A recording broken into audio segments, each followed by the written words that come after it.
Сәлем достар, бүгін біз сіздермен аяқ-қолдың ұюы қандай қауіптен хабар береді?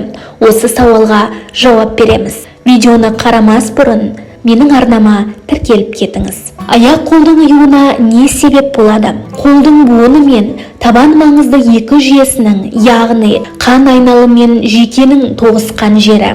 Демек, қан айналымды жүрмесе, қажет жерге келмесе, онда ол жансызданып ұйып бастайды. Сондықтан да аяқ-қолы ұйып қалатындарға ең алдымен қан айналымын тексертіп алу керек. Ал екінші жүйе, яғни жүйкенің әсерінен ұйып қалса, онда оның шешімі жеңіл. Көбінесе ұзақ уақыт қаламмен жазу жазғанда қол, білек ұйып қалады. Бұл кезде аяқ-қолыңызға жаттығу жасап, ары-бері қозғалту керек. Бұдан бөлек, аяқ-қолдың ұюына мыналар себеп болуы мүмкін. Жүйке тамырлары.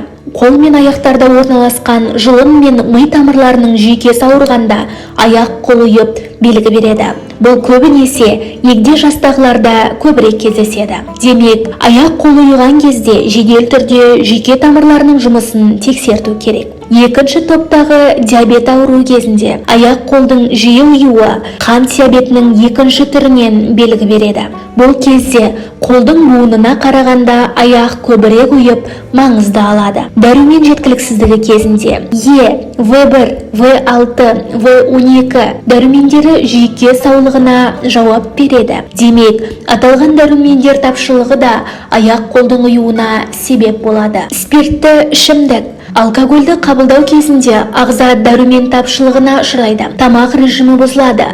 Салдарынан жүйке жұмысын баяулатып, қан айналымын нашарлайды. Соңынан аяқ-қол жансызданып, ұйып қалады. Инфекция жұқтырғанда. Қауіпті инфекция жұқтырғанда аяқ-қол жансызданып, ұйып қалады. Нақтырақ айтқанда, лайм, спид, иммун тапшылықты вирус, желшешек, ұшық дертіне шалдыққандарда жиі кездеседі. Уланған жағдайда, тамақтан емес химиялық заттардан немесе ауыр металдың әсерінен уланған жағдайда аяқ-қолы жұмысын дұрыс атқара алмай жансыздануға алып келеді. Дәрі қабылдау. Дәріні де шамадан артық қабылдау аяқ-қолдың ұюына алып келеді. Ешқашан өз бетіңізше дәрі ішуші болмаңыз. Өйткені басыңыз ауыра қалса, үйдегі кез келген дәрі көмектеспейді. Міндетті түрде дәрігерге барып, бас ауырын анықтаған абзал. Тұқым қуалайды. Аяқ-қолдың ұюы кейбір адамдарда қанында болады. Ол қан арқылы ұрпағына тарайды. Бұл кезде буын, табан, жіліншік жиі жансызданып тұрады. Жарақат алғанда немесе ауыр зат көтергенде, және де шылым шегу кезінде. Никотин буынды қанмен қамтамасыз етуге кедергі келтіретін бірден-бір улы зат. Сонымен қатар жүйке жүйесінде бұзуға қабілетті. Қан мен жүйкенің жұмысы әлсіресе, аяқ-қолдың ұюы сөзсіз. Ендігі кезек аяқ-қол ұюы кезінде не істеуіміз керек? Міне, қандай жағдайда аяқ-қолдың ұйып қалатынын білдіңіздер. Ендеше бұл белгілер терапевт дәрігердің қабылдауына жазылуға жетектейді. Дәрігер арнайы тексеруден өткізіп, аурудың алдын алуға ықпал етеді. Жалпы қанды сараптамадан өткізіп, диабет, бауыр, бүйрек ауруларының бар жоғын анықтайды. Дәруменнің деңгейін біледі және де зат алмасудың жағдайын бақылайды. Дәрігер қажетті сараптамадан өткізген соң арнайы ем жүргізеді.